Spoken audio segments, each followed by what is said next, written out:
Look, unfortunately for America, the court isn't necessarily wrong that this is the way the framers wanted it to be. They wanted Congress, the people who are closest to their constituents, to be able to make the rules of the laws. That doesn't change the fact that because of gerrymandering in the House and all kinds of other issues, they're not doing their job on a lot of these big issues. Yeah. Hello, everybody. Thank you for clicking in. We're going to cover a few articles real quick.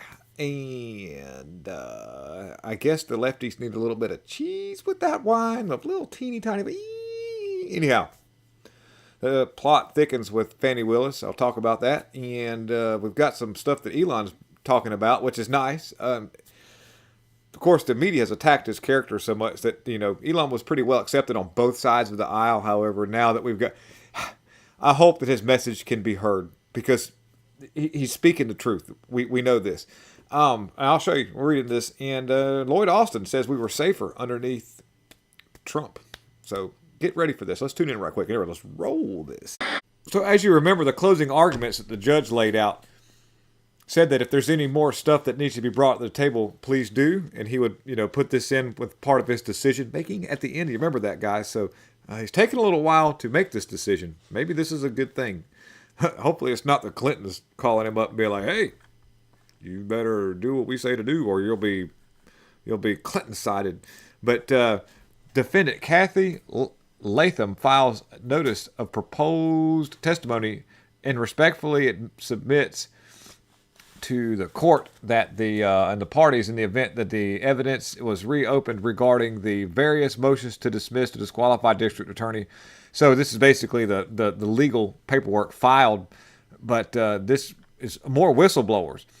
And I'm trying to see here where this... So on Monday, Trump RICO co-defendant Dave Schaffer in a new court filing alleges Cobb County, Georgia prosecutor Cindy Lee Yeager overheard Fani Willis telling her lover's attorney, Terrence Bradley, which is, Nathan Wade had his buddy representing him through the divorce and what was going on right here, that Terrence Bradley to be quiet about the affair. And this is more just damning evidence that just goes against what's going on here because you have to have a certain decorum with rule of law because conflicts of interest means that it really grazed the area of real prosecution. We don't want to weaponize our justice system too much if we can help it. Yeager and Arrow's testimony lines up with the witnesses Robin Yerdy's testimony alleging Fani Willis's romantic relationship with Wade began before 2021. Terrence Bradley sweat bullets on the witness stand last month as he was grilled about Nathan Wade's relationship. We remember this, and then and he wouldn't reveal what was really going on. And recall that Bradley previously suggested that he'd knowledge about all this stuff, and the next thing you know, he suddenly doesn't remember anything anymore. He doesn't recall, and he's got all this this was speculation. It's all speculation. And then you've got cell phone data that Wade visited Yardy's condo and where Willis was residing before he was hired in November 2021. And there's more. Trump co-defendant Michael Roman's defense attorney Ashley Merchant has been subpoenaed to appear before the Georgia State Senate Committee investigating the wrongdoing by Fulton County Willis. And the subpoena likely relates to the text messages sent by Merchant by Michael Wade's former divorce attorney and law partner Terrence Bradley. The Georgia Senate hearing is scheduled to be live streamed again here soon on Wednesday, and as Judge Scott McAfee weighs in on the disqualifying Fani Willis from the Trump RICO case, and this is something we need to stay tuned in.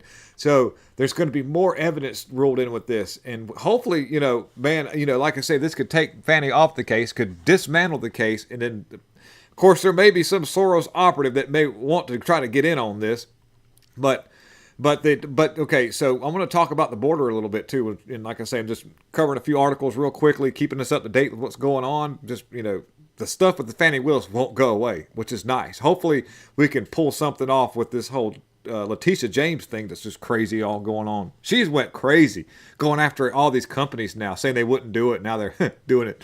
Tennessee deploys National Guard soldiers to help Texas. Thanks, Tennessee. Good go. As state battles Biden regime to secure the border, and more soldiers volunteered more than they actually expected. They're like, yes, this is a thing. This shows you Americans' heart. They really care. And this is a good sign for America. Of course, we've got a long ways to go if we can overcome what the Democrats want to do if Trump happens to win, which I think he will under legitimate circumstances. He'd have no trouble at all winning the 2024 elections. The only problem is that we'll have to head off some crazy Democrats who want to get Trump in trouble for something that or they want to do to Trump what they got Trump in trouble for, which was the certification of election that didn't seem quite right in 2020. Now they're going to do this. Hopefully we can work through this. But anyhow, as WKRN reported, Tennessee Governor Bill Lee and his wife Saturday flew in from Johnston, tuned in to the airport in Milligan, Memphis airport, where they met with Major General Warner Ross. They then visited soldiers before their deployment. And so, like I say, more people are trying to get to this border, and there's a reason why. Like I said, I'm covering these articles kind of quick, but just know that right now you can see the actual real American spirit starting to come alive here, and that's a wonderful thing. Hopefully we can hold things together. We don't need illegals in the military. We just don't. We don't need them on the police force. We don't need them working for the government. We don't need them working the polls either, like California. California's got Chinese nationalist who's not even legal to vote running the elections in a district in California. A big district, too. One that decides probably the whole state. Anyhow, run through this real quick. Lloyd Austin. Okay, check it out. Here he goes. Representative Pat Fallon highlighted the differences in outcome and between Trump and Biden administration regarding America's safety. He pointed out that the minimal casualties in Afghanistan under Trump compared to the 13 lives lost under Biden, along with the other challenges faced by the current administration prior to Joe Biden becoming president. And prior to the 18 months, how many Americans did we lose in Afghanistan? And how many military service members, Fallon said. Lloyd says, very few. I'd have to go back and check at the record, Austin said. I think it's actually zero. This is what Fallon said back to Austin. And so the withdrawal process from Afghanistan faced criticism for its handling, particularly the rapid collapse of the Afghan government and the chaotic evacuation process. Fallon contrasted Trump's proactive foreign policy and the current challenges like Putin's aggression, and we lost 13 lives under the administration, and watched 5,000 prisoners that broke out of bars. Did y'all hear about that? A big old prison break just happened. Left billions of dollars worth of equipment over there. And the Afghan army disintegrated within 2 weeks, he said. Did Vladimir Putin embark on any new foreign adventures in those 4 years, Fallon asked? And Austin said, no, he didn't. But my butt's got butt cancer, he said. So, and I think if we were more concerned with our military projecting power and not worried about personal pronouns, it would be better for the American people and, quite frankly, the free world, Fallon cut in. Both administrations have faced criticism for handling their Afghan situation and other internal crises. So, yes, we were way safer under Trump than we were with the Biden regime. And by the way, Austin, God will put a cancer in your butt. Yes, it's true. Sodomites and awful people like that, God has a way of dealing with. Elon Musk issues a grave warning for America. The groundwork is being laid for something far worse than the 9/11 event that happened that really seemed weird, and the circumstances of things just didn't line up, especially when you look at kind of the people behind the whole thing. Didn't say it happened, but what was behind all that is just crazy.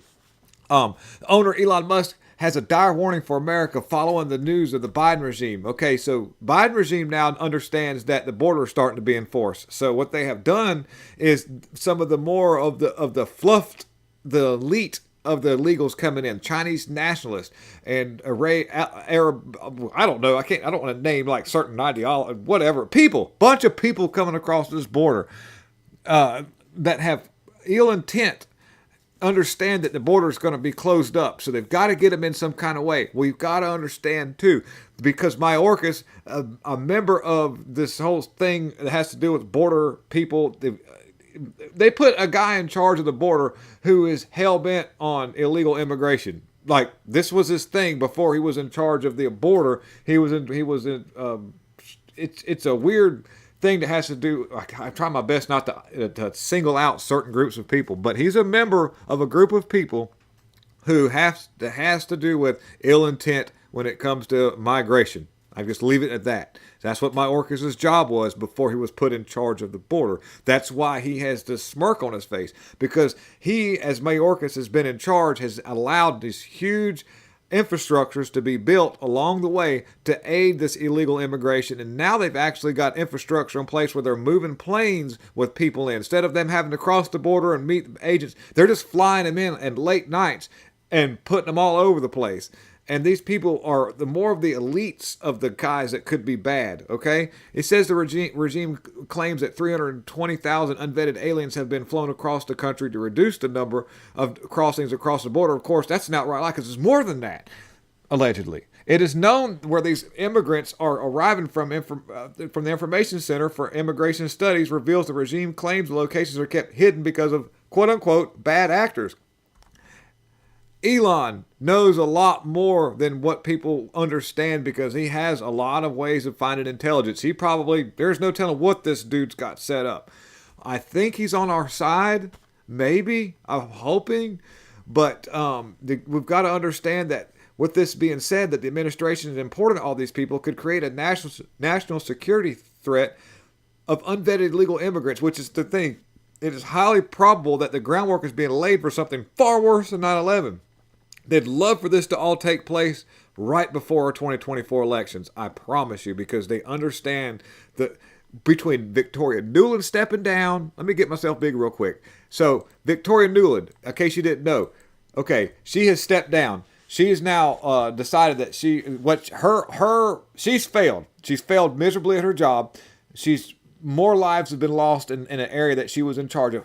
And so next thing you know, she's stepping down because there's so many things that she's done. Now she's trying to scrub what she's done in the background. She's got family that she's tied to in Ukraine. There's a whole big backstory between her and that Chris Wray guy. Not Chris Wray, Anthony Blinken. And get them too confused because they're both snaky people.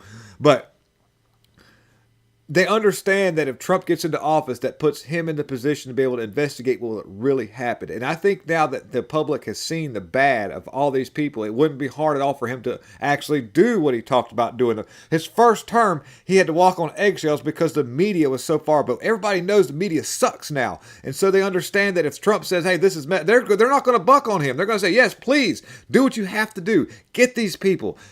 They don't have the protection that they had. Even though the mainstream media still is shelling for these people, nobody's watching them. Nobody pays them any attention. This is a dangerous thing. You're looking at people who are backed into a corner. So they understand that they need to get as many of their people across this border to create infrastructure issues. What do you think happened in Texas with those wildfires? Does anybody understand with Florida and all the other places that are being green light scanned and nobody can understand who's doing it, the companies that are behind it? We're in some really treacherous waters. So that means we need to be very much on high alert. And we need to understand that the things that are going to happen in the near future are going to be geared towards chaos to where they can create a situation of martial law. They want this to happen. They'd love no more better than to take and be able to suspend the 2024 elections and to try to enforce a regime change that is like the whole thing. So understand that the threats that we're under are legitimate, but we have a path forward if we just stick together and unite as Americans and quit letting people divide us through all the skin color and all the crazy stuff. But once you realize who's really against who, you can see that Americans need to unite under that. And then after it's all over, then we can fight about all kind of crazy stuff. But anyhow, thank you for tuning in. Please hit the like, subscribe, and share. And I'm out.